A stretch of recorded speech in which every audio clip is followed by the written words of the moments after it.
Ассаламу алейкум рахматуллахи ва баракату. Құрметті ержан сматулла. Алланың халал еткен нәрселердің ішінде ең жек көрінішісі бұл талақ, ажырасу. Абу Дауд арқылы келген. Бұл өтініш ұсыныс хаттың маған сізге Құдай жаздырып отыр. Олай болмаса жазбас едім. Барша нәрсе Алланың қалауымен болады. Шыны керек, ауруын жасырған арам өледі демекші, ақиқат мынау. Бұл даусыз шындық.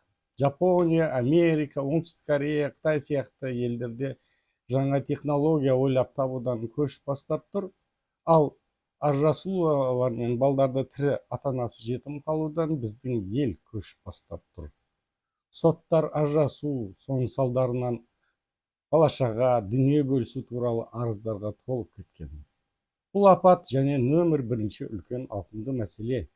Неліктен адамдар миллиондаған үлкен шығындарға, ысырапқа түсіп, кейбіреулер қарызға, несиелерге батып, неше түрлі той-томалақ, беташар, құдалық, тағы басқа жасап жатыр.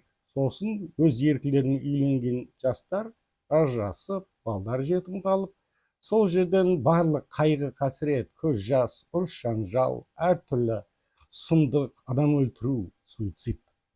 Ешкім ажырасам деп үйленбейді. Сондай бола тұра ажырасып, мүлік түгіл балдарды да бөлісіп, еліміздің болашағы балдардың психикаларына әсер етіп, бұзып жатыр. Ыдыс сықырламайтын үй болмайды демекші, адамдар ашуға салынып, әртүрлі себептермен ажырасып жатыр. Бұл күнделікті болмайтын ұсақ түйек, қаржылық қиындықтар, үшінші адамдардың араласу, сатқындық, тәкаппарлық, бір-бірін түсінбеу, келін ата-енесімен сыйыспау, әлеуметтік жетіспеушілік, қайсы бірінің жаман әдетке үйір болу секілді тағы басқа әрбір жағдай бірге. Сақтанғанды сақтайды дегендей, біздің қоғамдық бірлестіктер Қазақстан Республикасының қолданыстағы заңнамасын басшылыққа ала отырып, осы нөмір бірінші апаттың алдын алу мен қауіпсіздігін қамтамасыз етеді. Отбасы ажырамауға, балдар жетім қалмауға арналған. Бұдан бөлек тегін заңгерлік кеңес, бақытты бай өмір сүру туралы бестселлер болып, Қазақстан Республикасының барша мемлекеттік егов порталында бар мемлекеттік емес мекемелерден, барша құқық қорғау органдарының және оның ішіне Қазақстан Республика діни басқармасының сараптамасына өткен қолдауда ресми растама құжаттар бар, мысал ретінде тіркеледі. Баршаға қажетті білім деген қорытынды бар. Атты жетістікке жететін, жақсылықтарға жетелейтін кітап және миллиондаған адамдардың сараптамасынан өткен көркем мінез болу адам болуға жетелейтін бейне сабақтар. Мәлімет үшін шаңырағын сақтаймыз. 2025 жыл ислам және отбасы құндылығы деген ұран. Осынау ізгі ниеттер екенін білесіз. Мемлекетіміздің тарапынан, мүфтият тарапынан да, президент тарапынан да осы қолдауда. Азаматтық адами парызы деп санап, ізгі істерді іс жүзінде қолдауды сұраймыз. Қолдап, елге, қоғамға көмек көрсеткені үшін шын жүректен халал алғыс ретінде халал кәсіп әрбір ерлі-зайыптан қызмет ақысы үшін төлеген 15.000 теңгесін тең жартысын өз-өзін қамтамасыз етіліп отқан қаржыға мұқтаж мешітке және садақа, зекет, қайырымдылық шараларына, салыққа жаратылады. Бірлестіктің атынан сөйлей отырып, яғни халықтың атынан сөйлеуге құла азамат ретінде айтарым. Ұсыныс еліміздің ешқандай заңына қайшы емес, заң аясында заңға сүйенілген. Жоғарыда түсіндірілгендей барша рұқсаттама құжаттар бар, жауапкершілікті түсінемін. Кім болсын, ол болсын, қоғамға пайдалық, жақсылық істеген адамды қоғамда, өкімет те құрметтейді. Қысқа айтқанда, Алланың заңына да, өкімет заңына да сай. Өз-өзінің қаржыландыратын, қаржыға мұқтаж мешіттерге халал кәсіп. Ұсынып отырғаным, алдын болмаған елімізде аналог жоқ жаңа проект. Бес саусақ бірдей емес демекші, жаңалыққа қарсылыстар болуы мүмкін. Артқа тартатын болмайды деп кедергілер жасайтын хейтерлер болған, олар бар және болады. Алланың қалауымен бәрі болады. Алла ұлы.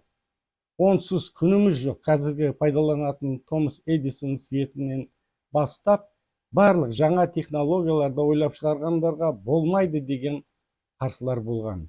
Себебі бұл өмірде мүмкін емес нәрсе. Ол адамға жағу. Бәрінің ойынан шығу.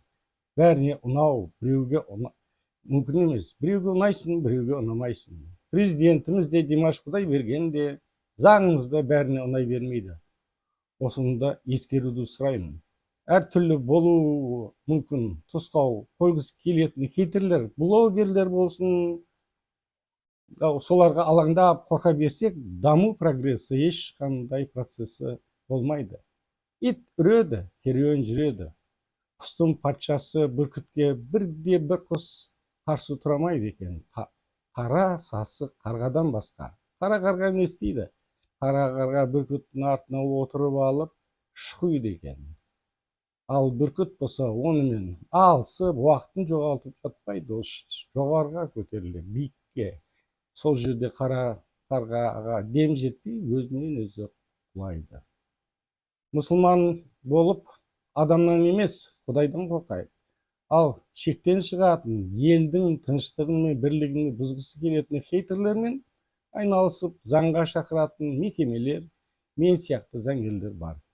Яғни олардан қорқудың қажеті жоқ.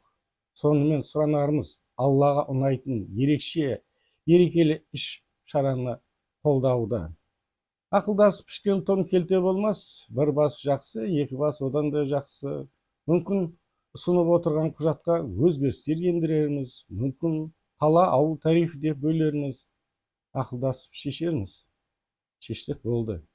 Кім не десін, ол десін дегенімен өте арзан, қолайлы, қолжетімді, ерікті. Осы айтқанымды қажет болса айқындап беруге дайынмын. Шындығы керек. Болмайтын 2-3 сағатта өтеді де кететін әртүрлі маңызсыз показухаларға, плюстарға, фейерверк, салюттарға сырап миллиондаған ақша шашып жатыр.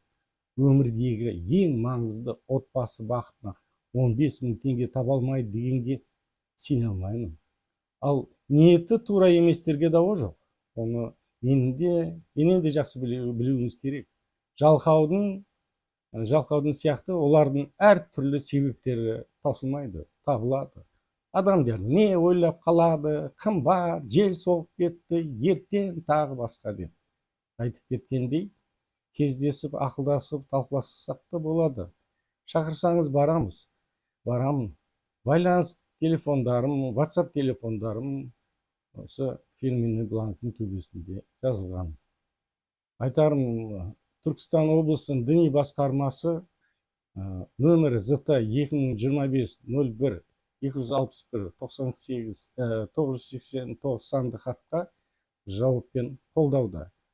Сізді де іс жүзінде қолдауға шақырамыз. Қолдасаңыз бәріне жақсы болады.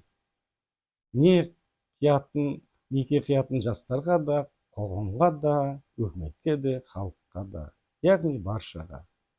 Қазақстан Республикасының әкімшілік рәсімдік процессуалдық кодексінің заңына сәйкес ресми жауабын күтемін. Тіркеледі құжаттар, келісімшарттар, басқа да дәлелдеме құжаттар. Ізгі ниетпен кәсіби медиатор, ақиқат шегесі қоғамдық бірлестіктердің төрағасы, Техаспалы қоғамдық бірлестіктің төрағасы, кәсіби медиатор, заңгер, журналист, бірінші дәрежелі басшы, Қазақстан Республикасының құрметті заңгері, құрметті азаматы, ең басты Алланың құлы Дүйсенбиев Бақытжан Айтжанович. Жаңағы мен бекерден бекер айтып отырған жоқпын. Рестеме бір папка құжаттар бар.